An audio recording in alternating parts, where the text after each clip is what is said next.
13. Como as crianças lidam com o luto. Logo depois do rompimento, dei a notícia a Zack, meu filho de 8 anos. Estávamos jantando, e tentei simplificar. O namorado e eu decidimos de comum acordo, licença poética, que não ficaríamos mais juntos. Seu rosto caiu. Pareceu surpreso e confuso. Bem, vindo ao clube, pensei.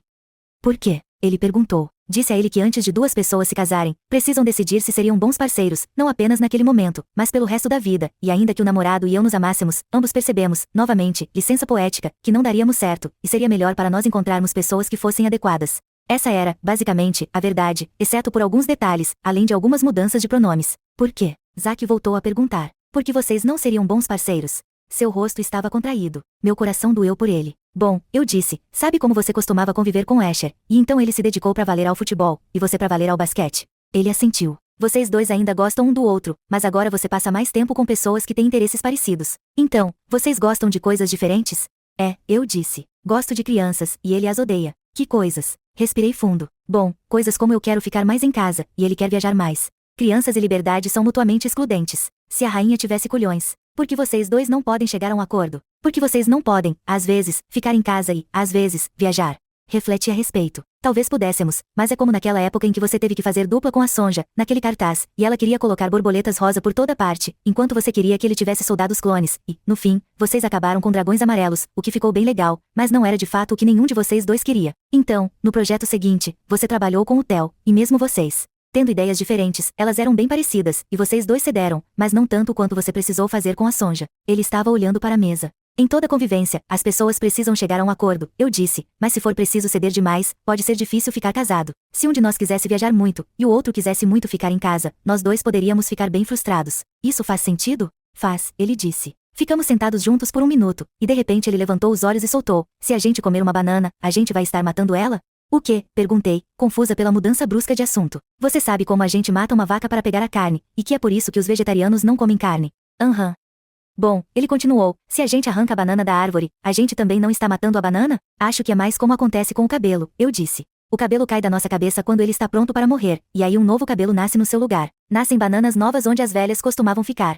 Zack inclinou-se para a frente, em sua cadeira. Mas a gente arranca as bananas antes de elas caírem, quando elas ainda estão vivas. E se alguém arrancasse o seu cabelo antes que ele estivesse pronto para cair? Então, isso não mata a banana? E não machuca a árvore, quando a gente arranca a banana? Ah, essa era a maneira de Zack lidar com a notícia. Aqui, ele era a árvore. Ou a banana. Em ambos os casos, ele estava sofrendo. Não sei, respondi. Talvez a gente não tenha intenção de machucar a árvore ou a banana, mas é possível que, às vezes, mesmo assim a gente a machuque, mesmo que de verdade verdadeira a gente não queira fazer isso. Ficamos em silêncio por um tempo. Então, eu vou ver ele de. Eu respondi que achava que não. Então, a gente não vai mais jogar Gobler? Gobler era um jogo de tabuleiro que pertencia aos filhos do namorado quando eram pequenos. Isaac e ele, às vezes, jogavam esse jogo juntos. Eu disse que não, não com o namorado, mas se ele tivesse vontade, eu jogaria com ele. Pode ser, ele disse, baixinho. Mas ele era muito bom nisso. Ele era muito bom nisso, concordei. Eu sei que essa é uma grande mudança, acrescentei, e então parei de falar porque nada que eu dissesse o ajudaria naquele momento. Ele teria que se sentir triste. Eu sabia que nos próximos dias, semanas, e até meses, teríamos muitas conversas para ajudá-lo a enfrentar isso. A vantagem de ser filho de uma terapeuta é que nada vai para debaixo do tapete. A desvantagem é que, seja como for, você vai ficar totalmente ferrado. Nesse meio tempo, a notícia teria que marinar. Tudo bem, Zack resmungou. Depois, levantou-se da mesa, foi até a fruteira no balcão, pegou uma banana, descascou-a, e com uma propensão dramática cravou os dentes nela.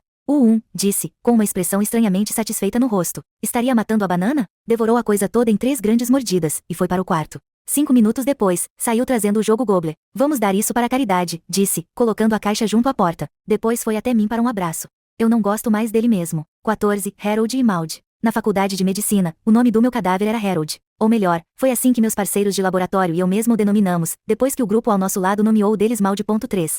Estávamos fazendo anatomia macroscópica, o tradicional curso de dissecação humana do primeiro ano, e cada equipe de estudantes em Stanford trabalhava no cadáver de alguém generoso que doara seu corpo para a ciência. Nossos professores nos deram 2 instruções, antes de colocarmos o pé no laboratório. Primeiro, finja que os corpos pertenceram às suas avós e mostrem um respeito correspondente. Pessoas normais fatiam suas avós, um estudante surtado retrucou. Segundo, preste atenção a qualquer emoção que surja durante o que nos disseram que seria um processo intenso. Não nos deram qualquer informação sobre nossos cadáveres, nome, idade, histórico médico, causa da morte. Os nomes foram preservados pela privacidade, e o resto porque o objetivo era desvendar um mistério, não quem, mas por quê. Por que essa pessoa morreu? Era fumante? Amante de carne vermelha? Diabética? Ao longo do semestre, descobri que Harold tinha feito uma prótese no quadril, pista, os pinos de metal em sua lateral, sua válvula mitral tinha regurgitado, pista, alargamento do lado esquerdo do coração, ele tinha ficado constipado, provavelmente por ficar deitado em uma cama de hospital no final da vida, pista, fezes retidas em seu cólon. Ele tinha olhos azuis, dentes retos e amarelados, um círculo de cabelo branco, e os dedos musculosos de um pedreiro, pianista ou cirurgião.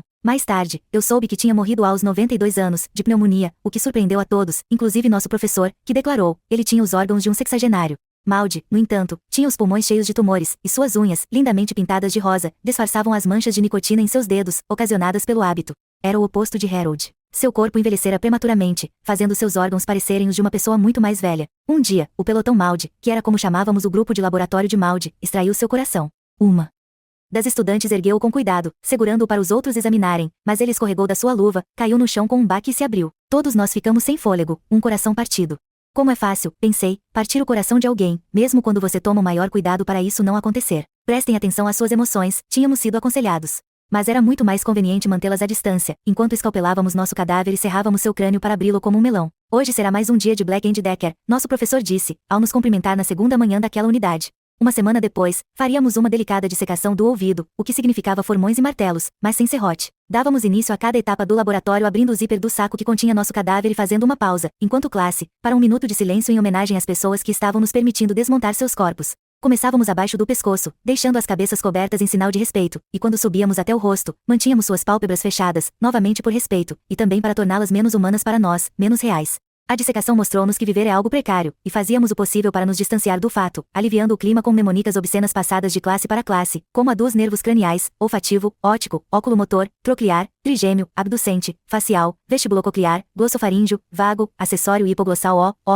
tocar e tatear a fofa vagina gostosa da Virgínia, Enquanto dissecava a cabeça e o pescoço, a classe gritava isso em conjunto. Depois, a gente afundava a cara nos livros e se preparava para o laboratório do dia seguinte. Nosso esforço compensou. Tiramos nota máxima em todas as unidades, mas não tenho certeza de que qualquer um de nós estivesse prestando atenção a nossas emoções. Na época dos exames, fizemos nossa primeira exploração. Uma exploração é exatamente isto. Você anda por um cômodo cheio de peles, ossos e vísceras, como se estivesse examinando os destroços de um desastre aéreo horroroso, só que sua função não é examinar as vítimas, mas as partes individuais. Em vez de acho que este é John Smith, você tenta descobrir se a coisa carnuda sozinha em uma mesa é parte de uma mão ou de um pé, e então diz, acho que este é o extensor carpi radialis longus.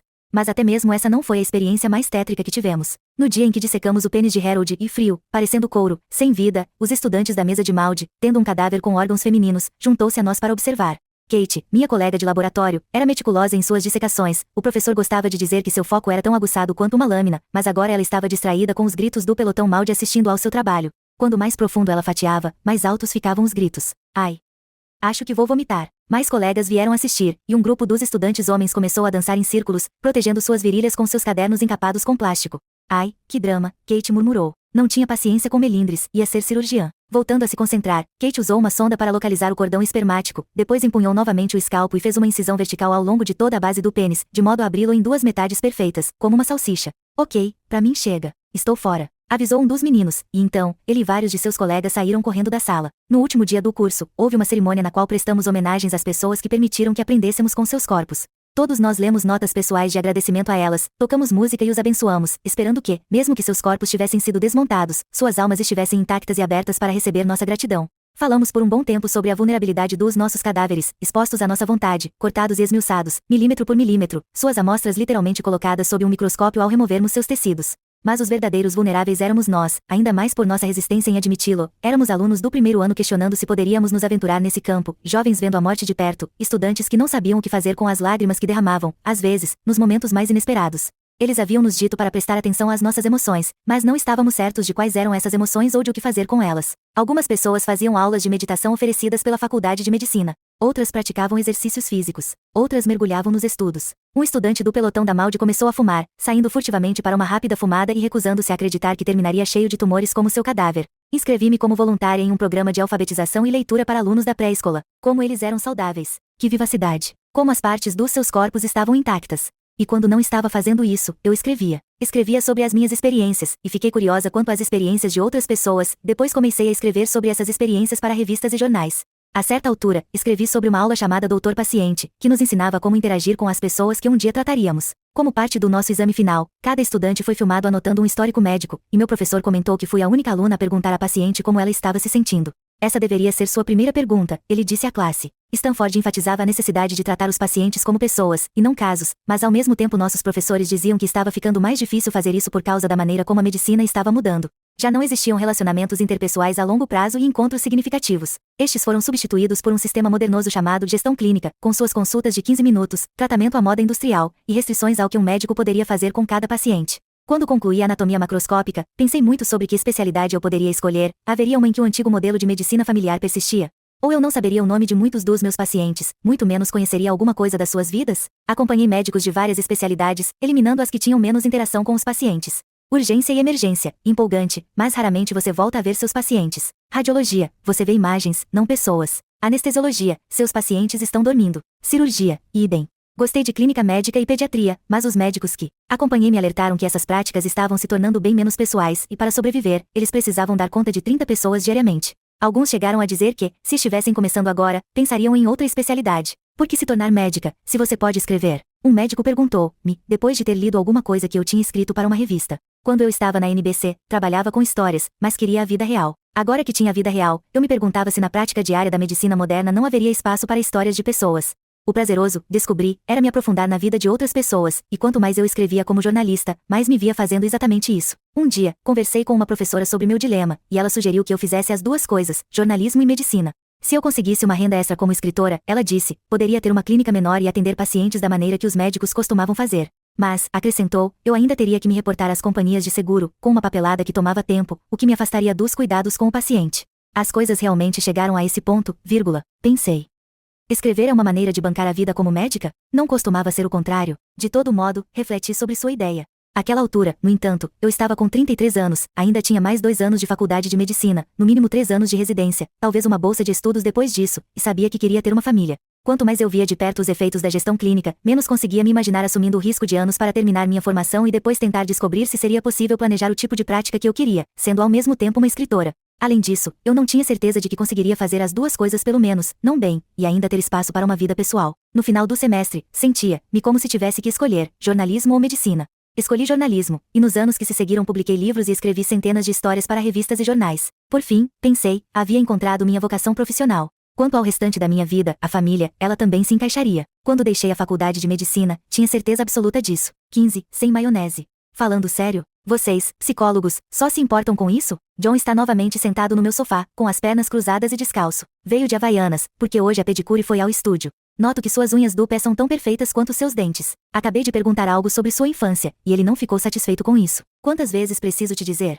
Minha infância foi ótima. Ele continua. Meus pais eram santos. Santos. Sempre que ouço falarem em pais santos, desconfio. Não que esteja procurando problemas, e só que não existe pai ou mãe santos. A maioria de nós acaba sendo os pais bons o suficiente que Donald Winnicott, o influente pediatra inglês e psiquiatra infantil, acreditava bastar para criar uma criança bem ajustada. Mesmo assim, o poeta Philip Larkin colocou isso da melhor forma. Eles fodem com você, sua mãe e seu pai pode ser que não queiram, mas fodem. Foi só depois que me tornei mãe que consegui entender, de fato, duas coisas cruciais em relação à terapia. O propósito de se indagar sobre os pais das pessoas não é se unir a elas culpando, julgando ou criticando seus pais. Na verdade, não se trata absolutamente dos pais. É exclusivamente para entender como suas primeiras experiências indicam quem eles são enquanto adultos, de modo a poder separar o passado do presente, e não usar uma roupagem psicológica que já não cabe. 2. A maioria dos pais fez o melhor possível, quer esse melhor seja uma nota 9 ou 4. É raro o pai, ou mãe, que, por mais limitado que seja, não queira, lá no fundo, que seu filho ou filha tenha uma boa vida. Isso não significa que as pessoas não possam ter sentimentos em relação às limitações, ou problemas de saúde mental, dos pais. Eles só precisam decidir o que fazer com isso. Eis o que sei sobre John até agora. Ele tem 40 anos, está casado há 12, tem 2 filhas, de 10 e 4 anos, e um cachorro. Escreve e produz séries populares de televisão, e quando fico sabendo quais são, não me surpreendo. Ganhou o Emmy exatamente porque seus personagens são brilhantemente cruéis e insensíveis. Reclama que a esposa é depressiva, embora, como dizem, antes de diagnosticar pessoas com depressão, certifique-se de que não estejam rodeadas de babacas, que as crianças não o respeitam, que seus colegas o fazem perder tempo e que todos exigem demais dele. Seu pai e seus 2 irmãos vivem no Centro-Oeste, onde John cresceu. Ele foi o único a se mudar de lá. A mãe morreu quando ele tinha 6 anos, e os irmãos, 12 e 14 anos. Ela era professora de teatro, e estava saindo da escola depois de um ensaio, quando viu um dos seus alunos no caminho de um carro em alta velocidade. Correu e empurrou o jovem da frente do carro, mas foi atropelada e morreu no local. John contou-me essa parte sem emoção, como se estivesse simplesmente narrando o enredo de um dos seus programas. Seu pai, um professor de inglês com aspirações a escritor, cuidou dos meninos sozinho até se casar, 3 anos depois, com uma vizinha viúva, sem filhos.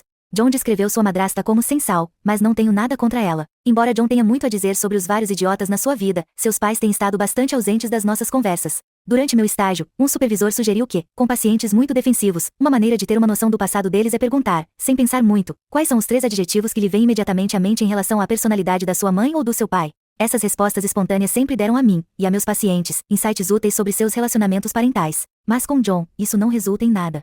Santo, santa e santos, essas 3 palavras para os dois, ele responde, usando nomes, e não adjetivos, apesar da sua facilidade com as palavras. Mais tarde, venho a saber que o pai dele poderia ter tido um problema com bebida, depois da morte da esposa, e provavelmente ainda tem, e que o irmão mais velho contou-lhe uma vez que a mãe deles poderia ter tido uma leve versão de transtorno bipolar, mas John disse que o irmão só estava sendo dramático.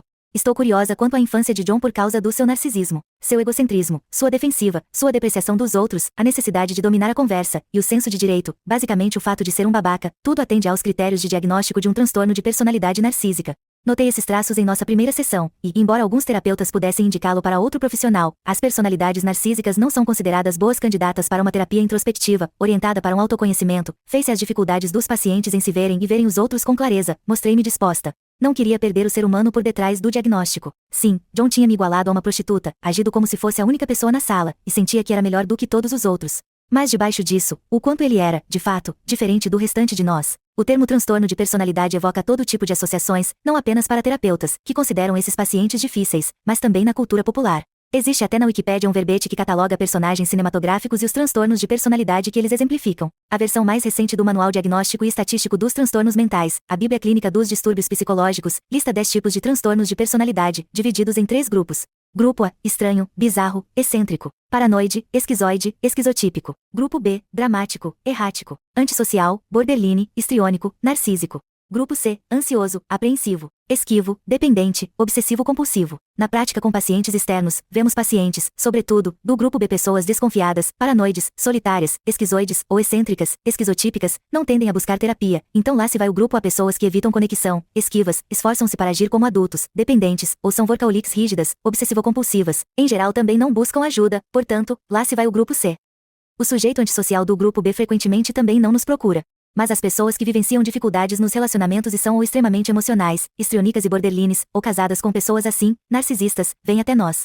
Os tipos borderline tendem a se juntar com narcisistas, e é comum vermos essas duplas nas terapias de casais. Até muito recentemente, a maioria dos profissionais de saúde mental acreditava que os transtornos de personalidade fossem incuráveis porque, ao contrário dos transtornos de humor, tais como depressão e ansiedade, eles consistem em padrões prolongados e arraigados de comportamento, compondo grande parte da personalidade da pessoa. Em outras palavras, os transtornos de personalidade são egosintônicos, o que significa que os comportamentos estão em sincronia com o autoconceito do indivíduo. Como resultado, as pessoas que apresentam esses transtornos acreditam que os outros estão criando os problemas em sua vida. Por outro lado, os transtornos de humor são egodistônicos, ou seja, a pessoa que sofre desses transtornos acha-os angustiantes, não gosta de ser depressiva ou ansiosa, ou de precisar acender e apagar as luzes 10 vezes antes de sair de casa. Sabe que algo não está funcionando com ela. Mas os transtornos de personalidade apresentam-se em um espectro. As pessoas com transtorno de personalidade borderline têm pavor de abandono, mas para algumas isso pode significar sentirem-se ansiosas quando seus companheiros não respondem imediatamente suas mensagens, e para outras, pode significar a escolha de relacionamentos voláteis e disfuncionais, em vez de ficarem sozinhas.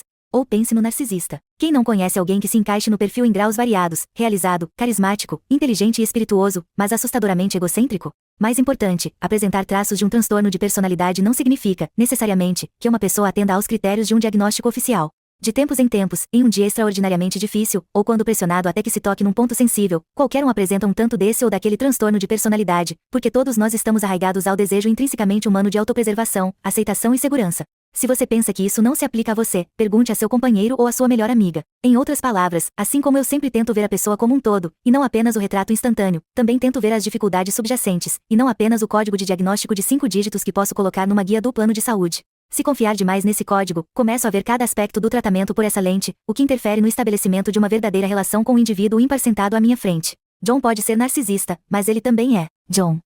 Que pode ser arrogante e, para usar uma descrição não clínica, irritante pra caramba. E, no entanto, o diagnóstico tem sua utilidade. Eu sei, por exemplo, que pessoas que requisitam demais, são críticas e zangadas, tendem a sofrer de intensa solidão. Sei que uma pessoa que age dessa maneira quer ser vista, e ao mesmo tempo tem pavor de ser vista. Acredito que, para John, a experiência de ser vulnerável pareça patética e vergonhosa, e desconfio que, de algum modo, ele recebeu a mensagem de não demonstrar fraqueza aos 6 anos de idade, quando sua mãe morreu. Se ele passar qualquer tempo que seja com suas emoções, é provável que elas o oprimam, então, ele as projeta em outras pessoas sob a forma de raiva, menosprezo ou crítica. É por isso que pacientes como John são um desafio especial. Eles são mestres em nos tirar do sério, sempre a serviço do desvio. Minha função é ajudar nós dois a entender de que sentimentos ele está se escondendo. Ele arrumou fortalezas e fossos para me manter à distância, mas sei que parte dele está no alto da torre, gritando socorro, esperando ser salvo. Do que, ainda não sei, e dedicarei todo o meu conhecimento de diagnóstico, sem me perder nisso, para ajudar John a enxergar que o jeito como ele se comporta no mundo pode estar lhe causando mais problemas do que os provocados por quem ele chama de idiotas. Sua luz está acesa. John e eu estamos discutindo sua irritação com as minhas perguntas sobre sua infância, quando ele avisa que a luz verde na parede perto da minha porta, conectada a um botão na sala de espera, está acesa.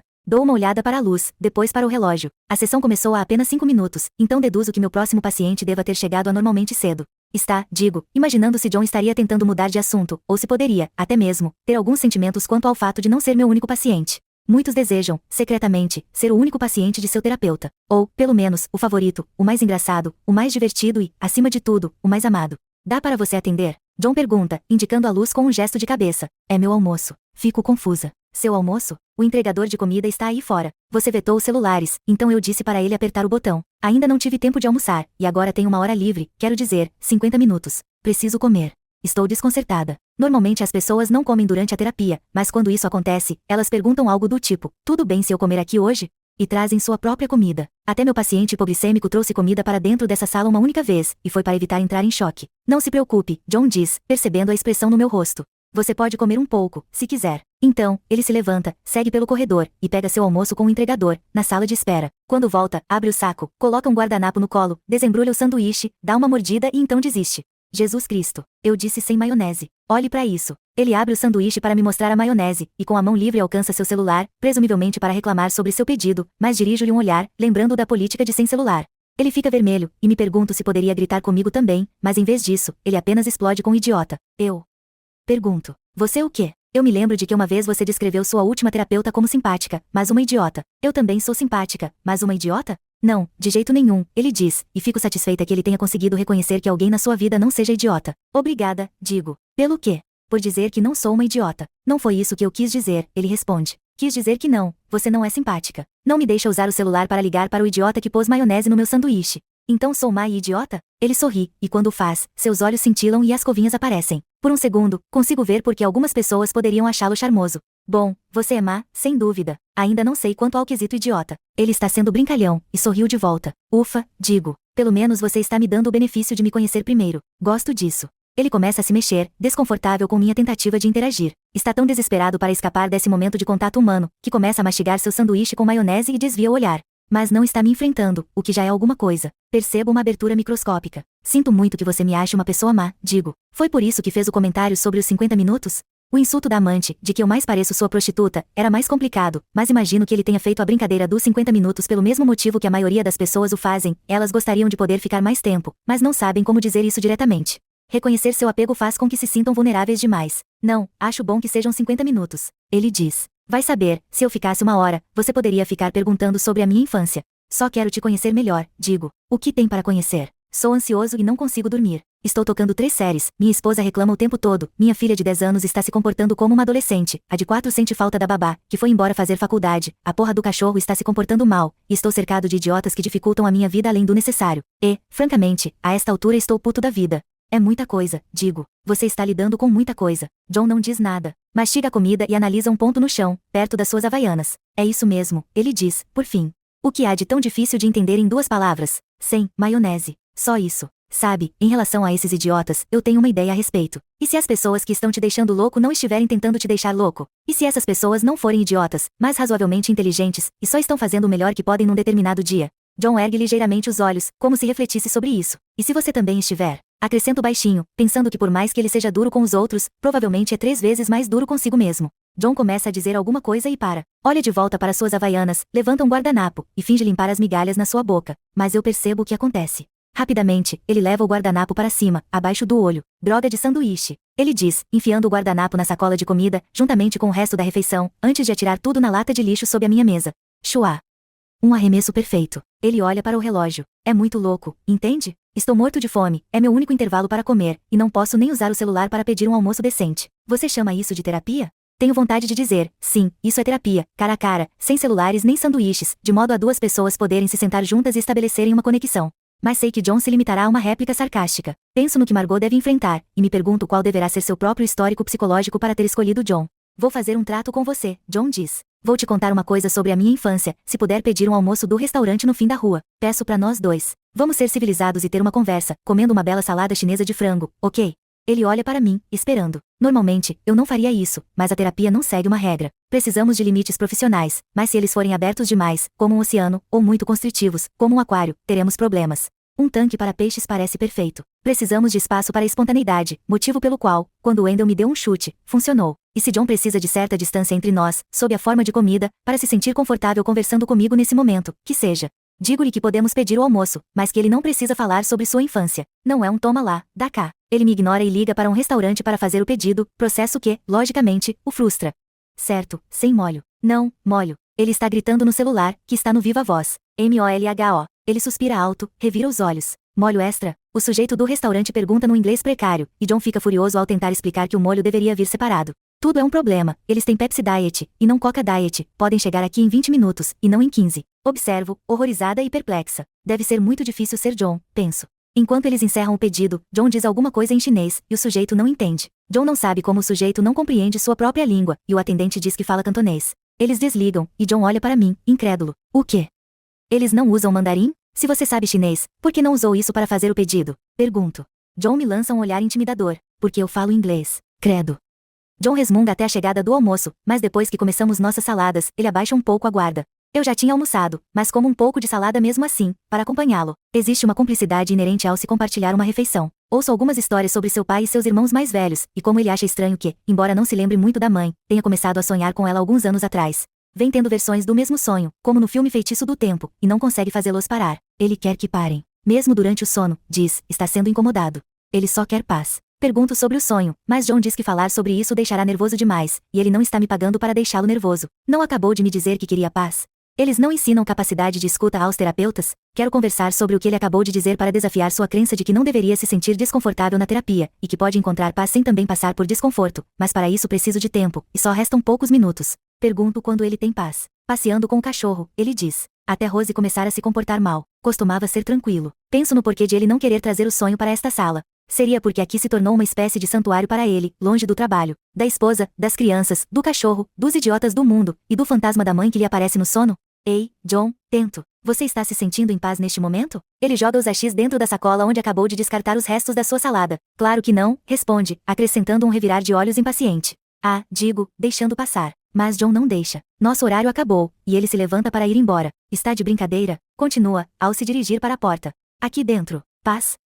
Agora, seu revirar de olhos é substituído por um sorriso, não uma expressão condescendente, mas um segredo que está compartilhando comigo. É um sorriso agradável, luminoso, e não por causa daqueles dentes deslumbrantes. Eu bem que achei, digo. 16 tudo de bom. Soiler, depois que saí da faculdade de medicina, o resto da minha vida não se encaixou, como planejado. 3 anos depois, quando eu estava com quase 37 anos, um relacionamento de 2 anos terminou. Foi triste, mas amigável, e não uma surpresa, como seria mais tarde o rompimento com o namorado. Mas mesmo assim, foi o pior momento imaginável para alguém que queria ter um filho. Eu sempre soube, com toda a certeza possível, que queria ser mãe. Passei minha fase adulta me prontificando a ficar com crianças, e deduzi que, um dia, eu teria a minha. No entanto, agora, à beira dos 40, estava morrendo de vontade de ter um bebê, mas não a ponto de me casar com o primeiro sujeito que aparecesse. Isso me deixou num dilema difícil, desesperada, mas exigente. Foi então que uma amiga sugeriu que eu fizesse as coisas ao contrário, primeiro o bebê, depois um companheiro. Uma noite, ela me enviou, por e-mail, links de alguns sites de doadores de esperma. Eu nunca tinha ouvido falar nisso e, no início, não sabia muito bem como me sentia a respeito, mas depois de refletir sobre minhas opções, tomei a decisão de ir em frente.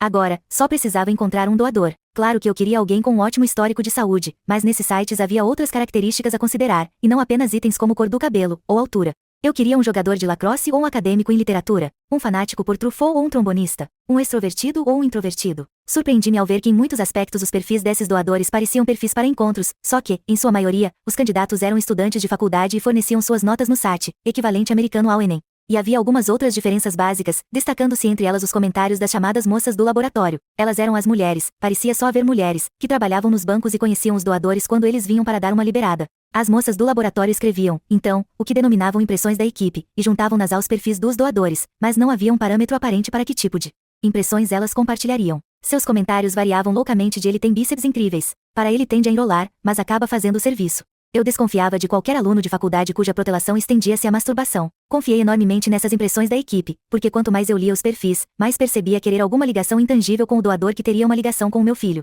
Queria gostar dele, seja lá o que isso significasse, sentir que, se estivéssemos sentados à mesa de jantar da nossa família, eu gostaria da sua companhia. Mas ao ler as impressões da equipe e escutar o áudio das entrevistas que as meninas do laboratório realizavam com os doadores, qual foi a coisa mais divertida que já te aconteceu? Como você descreveria sua personalidade? E, o que era estranho, qual é a sua ideia de um primeiro encontro romântico? Aquilo continuava parecendo frio e impessoal. Então, um dia, telefonei para o banco de esperma para perguntar sobre o histórico de saúde de um doador, e fui transferida para uma moça chamada Kathleen. Enquanto ela analisava o registro médico dele, comecei a conversar com ela, e soube que era ela a moça do laboratório que tinha atendido aquele doador específico. Não aguentei. Ele é bonitinho? Perguntei, procurando soar casual. Não sabia se me era permitido perguntar. Bom, Kathleen saiu pela tangente, prolongando a palavra com seu forte sotaque de Nova York. Ele não é feio, mas eu não olharia 2 vezes para ele no metrô. Depois disso, Kathleen passou a ser minha zeladora de esperma, sugerindo doadores e respondendo às minhas perguntas. Confiei nela, porque, enquanto algumas das moças do laboratório exageravam em suas avaliações, afinal de contas, estavam tentando vender esperma, Kathleen era honesta até demais. Seus padrões eram muito altos, tais quais os meus, o que era um problema, porque ninguém passava pelos nossos filtros. Para ser sincera, parecia razoável deduzir que meu futuro filho fosse querer que eu fosse exigente. E havia múltiplos fatores a pesar. Se eu encontrasse um doador que parecesse ter as minhas sensibilidades, haveria outros problemas, como o histórico de saúde da sua família não ser uma boa combinação com o da minha, câncer no seio antes dos 60, doença renal. Ou eu acharia um doador com um histórico de saúde imaculado, mas que seria um dinamarquês com quase 2 metros de altura e feições nórdicas. Aparência que destoaria e poderia fazer meu filho se sentir constrangido em minha família de judeus baixos e de cabelos castanhos. Outros doadores pareciam ter boa saúde, inteligência e características físicas semelhantes, mas alguma outra coisa acendia uma luz de alerta, como o que escreveu que sua cor preferida era o preto, o livro preferido Lolita, e o filme preferido Laranja Mecânica. Tentei imaginar meu filho lendo esse perfil um dia e me olhando de um jeito que dizia: "E você escolheu este?" Eu tinha a mesma reação quando o doador tinha dificuldade com ortografia ou não usava a pontuação corretamente. Esse processo continuou por 3 meses exaustivos, durante os quais comecei a perder a esperança de que fosse encontrar um doador saudável sobre o qual teria orgulho de contar ao meu filho. E então, finalmente, eu o encontrei. Uma noite, cheguei em casa tarde, e ouvi uma mensagem de Kathleen na minha secretária eletrônica. Ela me dizia para dar uma olhada em um doador que, segundo sua descrição, parecia um George Clooney jovem. Acrescentou que gostava especialmente dele porque era sempre simpático e tinha um ótimo humor quando vinha fazer doação no banco. Revirei os olhos. Afinal de contas, se você for um rapaz na faixa dos 20, prestes a olhar pornografia e ter um orgasmo, e estiver sendo pago por isso, o que falta para não ficar num ótimo humor? Mas Kathleen estava muito entusiasmada com ele, tinha boa saúde, boa aparência, grande inteligência e uma personalidade envolvente. Ele é tudo de bom, ela disse, com segurança.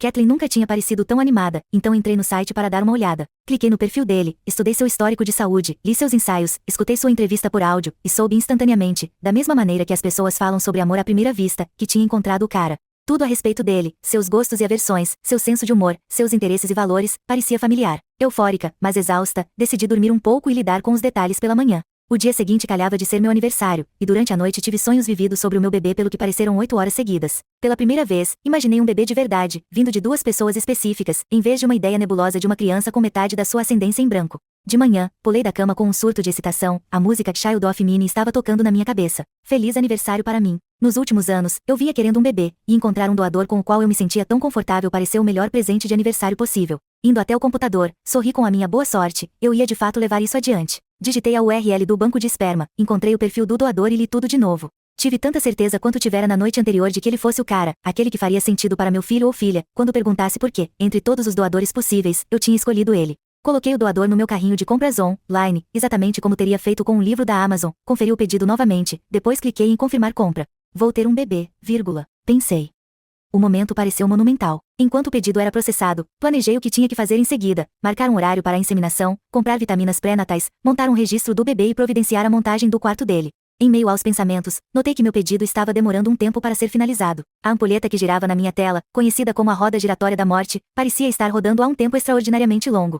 Esperei mais um pouco, e finalmente tentei usar a tecla de desfazer, para o caso de o meu computador estar dando pau. Mas nada aconteceu. Por fim, a roda giratória da morte sumiu, e uma mensagem apareceu: em falta no estoque. Em falta no estoque? Deduzi que devia ser alguma falha do computador talvez quando pressionei a tecla de desfazer, Então, fiz uma ligação direta para o banco de esperma e pedi para falar com Kathleen, mas ela não estava, e fui transferida para uma funcionária do serviço de atendimento ao cliente chamada Barb. Barb deu uma olhada no caso e afirmou que não era uma falha, eu tinha escolhido um doador muito popular, segundo ela. Explicou que os doadores populares saíam rápido e que, embora a empresa procurasse refazer seu estoque com frequência, havia um prazo de 6 meses para isso, de modo a ele poder ficar em quarentena e ser examinado. Mesmo quando o estoque tornava-se disponível, ela disse, ainda poderia haver uma longa espera, porque algumas pessoas haviam no colocado como pedido pendente. Enquanto Barb falava, pensei em como Kathleen tinha me ligado apenas um dia antes. Então, me ocorreu que talvez ela tivesse sugerido aquele doador para várias mulheres. Assim como eu, talvez fossem muitas as mulheres que tivessem criado um vínculo com ela, considerando suas avaliações sinceras de sêmen. Barb colocou-me na fila de espera.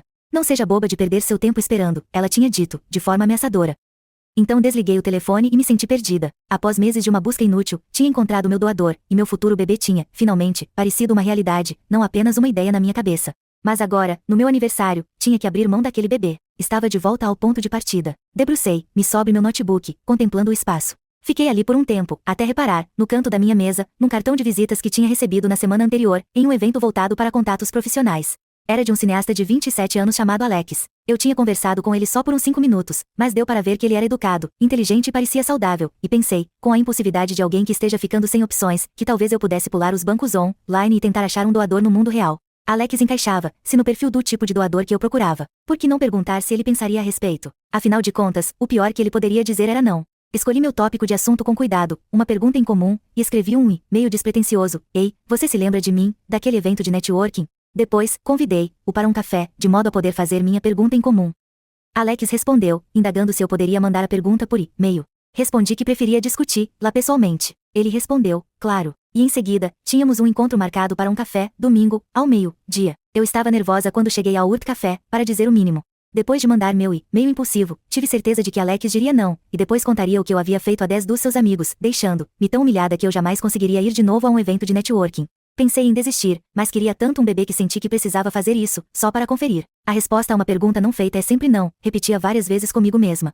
Alex cumprimentou-me calorosamente, e a conversa correu bem, com tanta facilidade que, antes que eu percebesse, estávamos nos divertindo. Depois de cerca de 1 hora, na verdade, eu quase tinha esquecido o que estávamos fazendo ali, quando Alex inclinou-se sobre a mesa, olhou nos meus olhos, e perguntou, de um jeito sedutor, como se tivesse concluído que aquele era um encontro amoroso. E aí, qual era a pergunta em comum?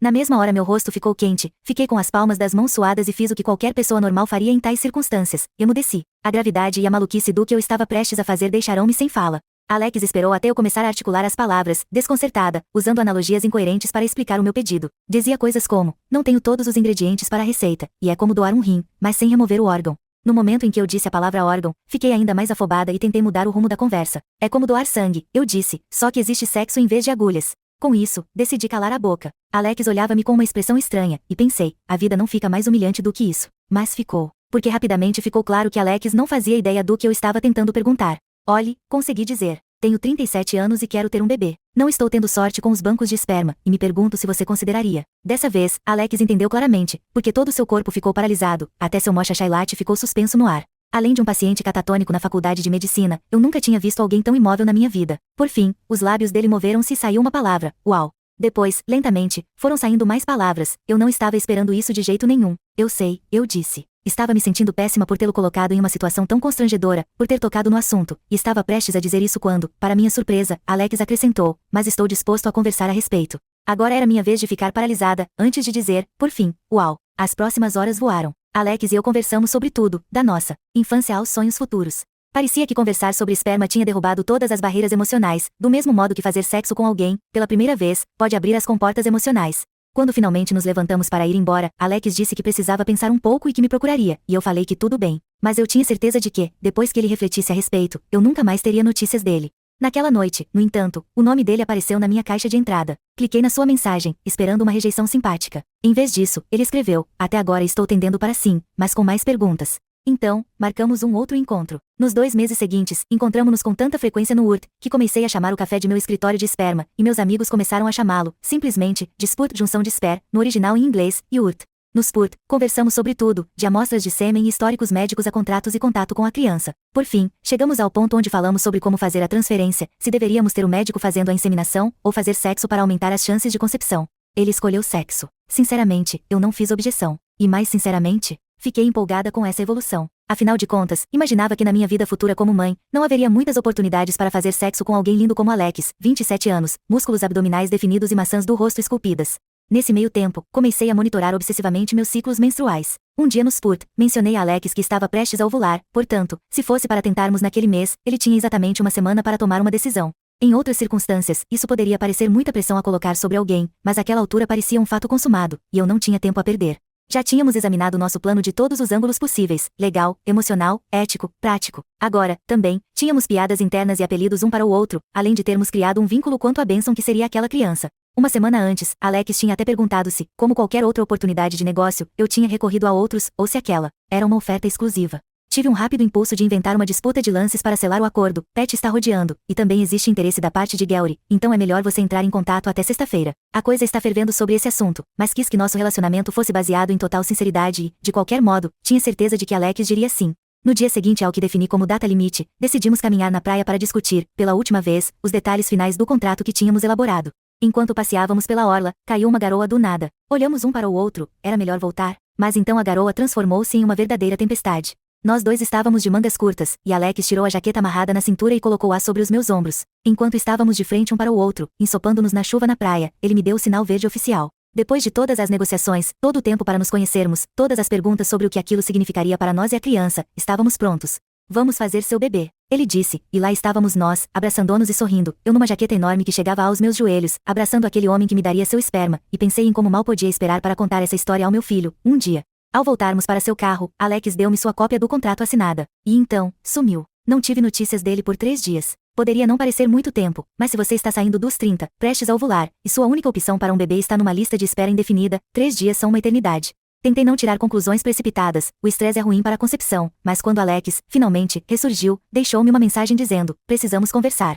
Eu desabei. Como qualquer adulto do planeta, sabia exatamente o que aquilo queria dizer, eu estava sendo dispensada. Na manhã seguinte, ao nos sentarmos em nossa mesa costumeira no Spurt, Alex desviou o olhar e começou a soltar os costumeiros clichês de rompimento. Não é você, sou eu, estou com a vida tão atrapalhada no momento, que não sei se posso me comprometer, então, para o seu bem, não quero te prender. E a eterna favorita, espero que possamos continuar amigos. Tudo bem, tem outros peixes no mar, respondi, protegendo-me com um jogo de palavras ruim. Esperava aliviar o clima, fazer com que Alex soubesse que meu lado racional entendia o motivo de ele sentir que não poderia prosseguir com a doação. Mas, por dentro, eu estava destruída, porque agora era o segundo bebê que eu tinha imaginado com tanta clareza, e que jamais teria nos braços. Uma amiga, que teve seu segundo aborto mais ou menos nessa época, disse que se sentia exatamente igual. Fui para casa e decidi dar um tempo na procura de doador de esperma, porque estava difícil suportar a decepção. E como minha amiga que havia abortado, evitei bebês o máximo possível. Até propaganda de fraldas fazia com que eu voasse até o controle remoto para poder mudar de canal. Depois de alguns meses, sabia que tinha que voltar à internet e retomar minha busca, mas justamente quando estava prestes a me inscrever de novo, recebi um telefonema inesperado.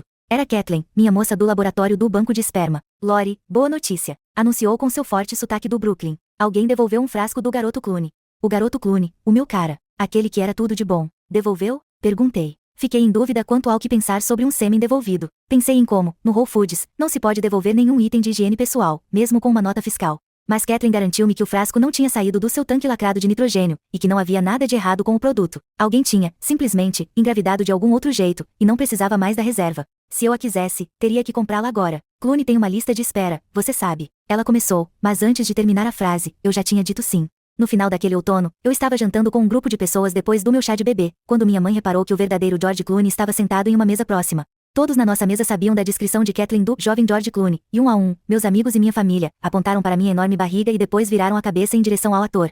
Ele parecia muito mais adulto do que quando era um rapaz, atuando em plantão médico. Eu também me sentia muito mais adulta do que quando era uma jovem executiva trabalhando na NBC. Muitas coisas tinham acontecido em nossas vidas. Ele estava prestes a ganhar um Oscar. Eu, prestes a ter meu filho. Uma semana depois, o jovem Clooney ganhou um novo nome, Zachary Julian. ZJ.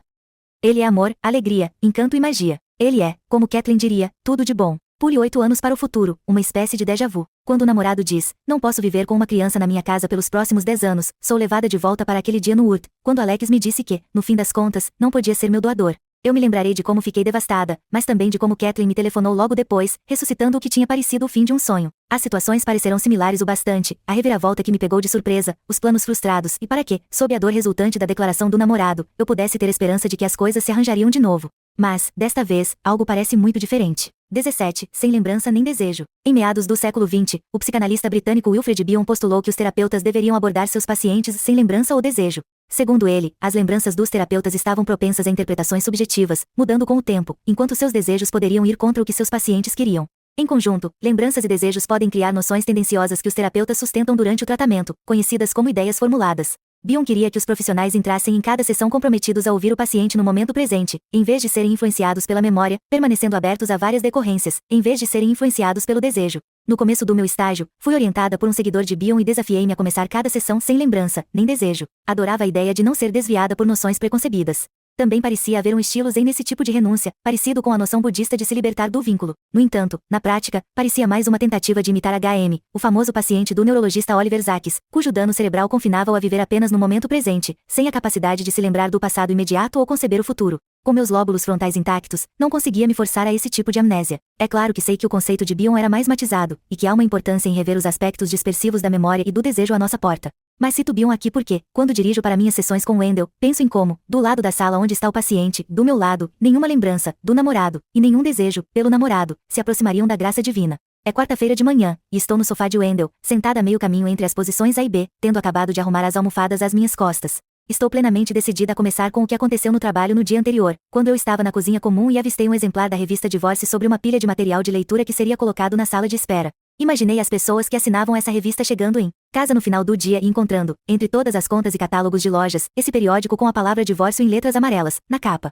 Então, imaginei essas pessoas entrando em suas casas vazias, cada uma delas acendendo as luzes, esquentando um jantar congelado, ou pedindo comida para sentando-se para comer e folheando as páginas da revista, perguntando-se, como é que isso virou a minha vida?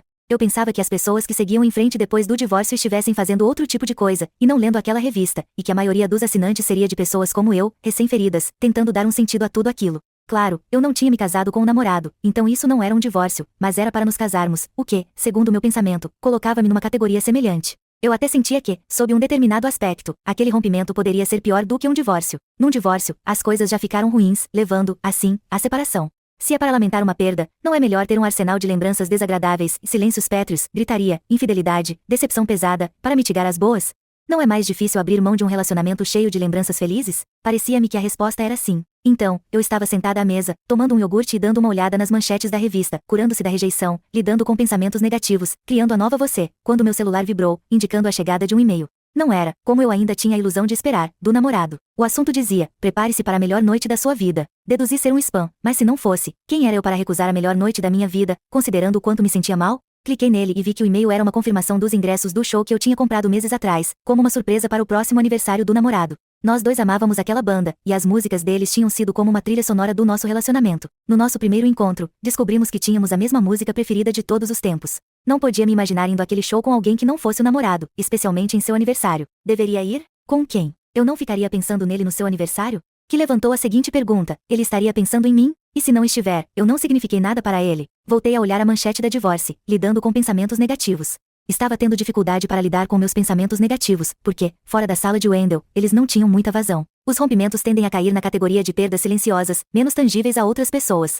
Você sofre um aborto, mas não perdeu um bebê. Você tem uma separação, mas não perdeu um marido, ou uma esposa. Então, os amigos deduzem que você se recuperará relativamente rápido, e coisas como os ingressos desse show tornam-se quase um gratificante reconhecimento externo da sua perda, não apenas da pessoa, mas do tempo e da companhia, das rotinas diárias, das brincadeiras e piadas internas, das lembranças compartilhadas que agora só caberão a você. Tenho total intenção de dizer tudo isso ao Wendell, enquanto me acomodo no sofá, mas em vez de falar, tudo o que sai é uma torrente de lágrimas. Em meio à visão embaçada, vejo a caixa de lenços de papel planando em minha direção. Mais uma vez, não consigo agarrá-la. Além de levar um pé na bunda, penso, fiquei desastrada. Estou ao mesmo tempo surpresa e envergonhada da minha crise de choro, nós ainda nem nos cumprimentamos, e toda vez que tento me recompor, solto um rápido me desculpe, antes de me descontrolar de novo. Por cerca de 5 minutos, minha sessão segue da seguinte maneira, choro, tento parar, digo me desculpe, choro. Tento parar, digo me desculpe, choro. Tento parar. Digo, Deus do céu, me desculpe mesmo. Wendell quer saber pelo que estou pedindo desculpas. Aponto para mim mesma. Olhe para mim. Faço uns grasnados altos, enquanto assou no lenço de papel. Wendell dá de ombros, como se dissesse, bom, e daí? E então, nem mesmo paro para pedir desculpas, só choro. Tento parar. Choro. Tento parar. Choro. Tento parar. Isso continua por mais alguns minutos. Enquanto choro, penso na manhã seguinte ao rompimento, na qual, depois de uma noite insone, saí da cama e segui em frente com a minha rotina. Lembro-me de como deixei Zack na escola e disse, te amo, enquanto ele pulava para fora do carro e olhava em volta para ter certeza de que ninguém pudesse ouvir, e então disse, te amo, antes de sair correndo para se juntar aos amigos. Penso em como, a caminho do trabalho, recapitulei, seguidas vezes, o comentário de Jane na minha mente, não sei se essa história vai terminar assim. Penso em como, subindo de elevador para o meu consultório, e de verdade ao me lembrar do velho trocadilho Denial is not a river em Égypto e a negação não é um rio no Egito, e mesmo assim parti direto para a negação, talvez ele mude de ideia, pensei. Talvez tudo isso seja um tremendo mal, entendido. É claro que tudo isso não era um tremendo mal, entendido, porque cá estou, chorando em frente a Wendell e repetindo como sou patética por estar fazendo isso, por ainda estar tão acabada. Vamos fazer um trato, Wendell diz. Que tal concordarmos que você será generosa consigo mesma enquanto estiver aqui? Pode continuar se estapeando o quanto quiser assim que for embora, ok? Ser generosa comigo mesma. Isso não tinha me ocorrido. Mas é só um rompimento, eu digo, esquecendo-me de ser generosa comigo mesma. Ou eu poderia deixar um par de luvas de boxe na porta, assim você poderia se esbofetear com elas a sessão toda. Isso facilitaria? Wendell sorri, e eu me vejo inspirando um pouco de ar, soltando e relaxando rumo à generosidade. Tenho um lampejo de um pensamento que me vem com frequência quando vejo meus próprios pacientes se autoflagelando. Você não é a melhor pessoa para conversar com você sobre você nesse momento. Existe uma diferença, saliento a eles, entre se autoculpar e se autorresponsabilizar, corolário de algo que Jack Corfield disse. Uma segunda característica da espiritualidade madura é a generosidade. Ela se baseia em uma noção fundamental de autoaceitação. Na terapia, visamos autocompaixão, sou humano, versus a autoestima, um julgamento, sou bom ou ruim? Talvez não para as luvas de boxe, digo. É que eu estava melhorando, e agora não consigo parar de chorar de novo. Sinto-me como se estivesse voltando para trás, no ponto em que estava na semana do rompimento. Wendell inclina a cabeça. Deixe-me lhe perguntar uma coisa, diz, e, deduzindo que será sobre o meu relacionamento, enxugo os olhos e espero, ansiosa. No seu trabalho como terapeuta, ele começa, alguma vez você já esteve com alguém que estivesse passando por um luto? Sua pergunta me paralisa.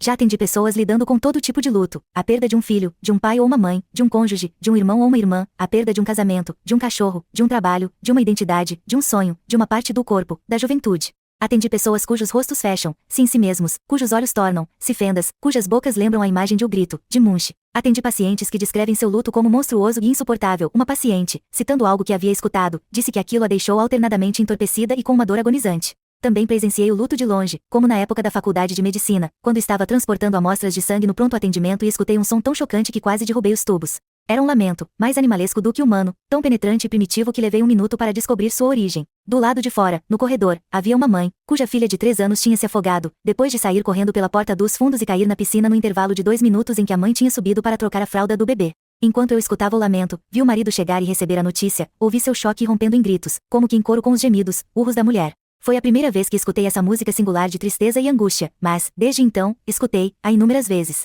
O luto não é de se surpreender, pode se parecer com depressão, e por essa razão, até alguns anos atrás, havia algo denominado exclusão de luto no nosso manual de diagnóstico. Se uma pessoa vivenciava sintomas de depressão nos primeiros 2 meses após uma perda, o diagnóstico era luto, mas se esses sintomas persistiam além de 2 meses, o diagnóstico passava a ser depressão. Essa exclusão do luto já não existe, em parte por causa da linha temporal. As pessoas devem deixar de lamentar uma perda após 2 meses? O luto não pode durar 6 meses, 1 ano, ou, de uma ou outra forma, uma vida toda. Além disso, existe o fato de que as perdas tendem a ter várias camadas. Existe a perda real, no meu caso, do namorado, e a perda subjacente, o que ela representa. É por isso que, para muitas pessoas, a dor de um divórcio é apenas em parte a perda da outra pessoa. Muitas vezes, ela inclui, com a mesma intensidade, o que a mudança representa: fracasso, rejeição, traição, o desconhecido, e uma história de vida diferente daquela que era esperada. Se o divórcio acontece na idade madura, a perda pode envolver lidar com as limitações de se conhecer alguém e ser novamente conhecida com o mesmo grau de intimidade.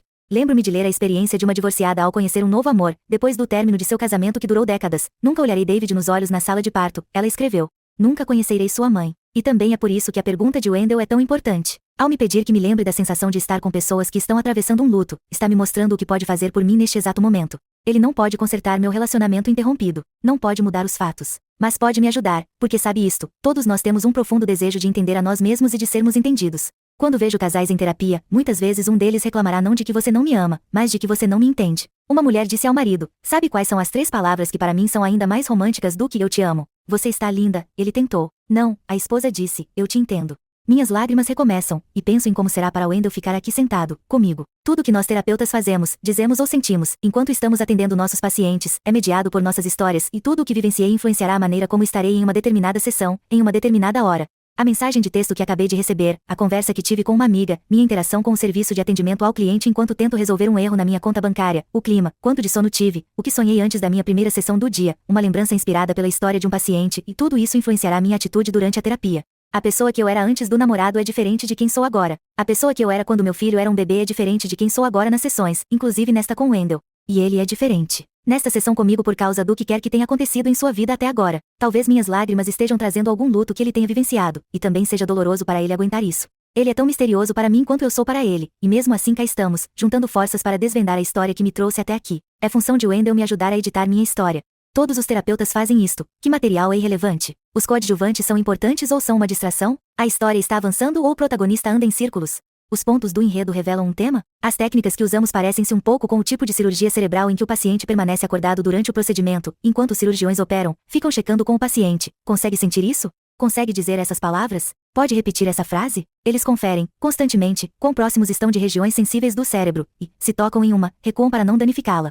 Os terapeutas remexem numa mente, e não em um cérebro, e podemos ver, pelos gestos ou expressões mais sutis, se atingimos um nervo. Mas, ao contrário dos neurocirurgiões, gravitamos em direção à área sensível, pressionando-a com delicadeza, mesmo que isso faça o paciente se sentir desconfortável. É assim que atingimos o significado mais profundo da história, e, com frequência, no núcleo há uma espécie de luto. Mas grande parte da trama encontra-se nas camadas do meio. Uma paciente chamada Samantha veio à terapia nos seus 20 anos para entender a história da morte do seu amado pai. Contaram-lhe, quando criança, que ele tinha morrido num acidente, mas, quando adulta, ela começou a desconfiar que ele houvesse se matado. O suicídio com frequência deixa os sobreviventes com um mistério insolúvel. Por quê? O que poderia ter sido feito para impedir isso? Nesse meio tempo, Samantha estava sempre procurando problemas em seus relacionamentos, buscando questões que, inevitavelmente, lhe dariam motivo para ir embora. Ao não querer que seus namorados fossem o enigma que seu pai era, ela, involuntariamente, recriava uma história de abandono, só que, nessa versão, era ela quem abandonava. Ela tinha controle, mas terminava sozinha. Na terapia, descobriu que o mistério que tentava resolver era maior do que saber se seu pai havia ou não cometido suicídio. Era também o mistério de quem era seu pai quando vivo, e quem ela se tornou como consequência disso. As pessoas querem ser compreendidas e compreender, mas, para a maioria de nós, o maior problema é não saber qual é o nosso problema. Ficamos batendo na mesma tecla, porque faço o tempo todo exatamente aquilo que me deixará infeliz. Choro e choro, perguntando-me como é possível chorar por tanto tempo. Pergunto-me se estou totalmente desidratada. E mesmo assim, surgem mais lágrimas. Antes de me dar conta, Wendell está batendo em suas pernas, indicando que nossa sessão terminou. Respiro fundo e reparo que, agora, sinto-me estranhamente calma. Soluçar à vontade na sala de Wendell foi como ter sido envolvida por um cobertor quente e seguro, a parte de tudo o que acontece lá fora. Penso novamente na citação de Jack Corfield, no trecho sobre autoaceitação, mas ainda assim começo a julgar. Será que paguei alguém só para me ver chorar por 45 minutos seguidos? Sim e não. Wendell e eu tivemos uma conversa, mesmo que não tenhamos trocado uma palavra. Ele me observou em meu luto, e não tentou tornar as coisas mais confortáveis, interrompendo ou analisando o problema. Deixou que eu contasse a minha história, hoje, da maneira que eu precisasse. Enquanto enxugo as lágrimas e levanto-me para ir embora, penso em como todas as vezes que Wendell me perguntou sobre outros aspectos da minha vida o que mais estava acontecendo enquanto eu e o namorado estávamos juntos, como era minha vida antes de conhecê-lo, dei uma resposta evasiva, família, trabalho, amigos, nada para se ver aqui, pessoal, sempre voltando o foco para o namorado. Mas agora, jogando meus lenços de papel na lata de lixo, percebo que o que contei a Wendell não é, de fato, a história toda. Não menti, exatamente. Mas também não contei tudo. Digamos, apenas, que deixei de fora alguns detalhes. Parte 2. A sinceridade é um remédio mais forte do que a simpatia, que pode consolar, mas geralmente dissimula. Gretel Ehrlich.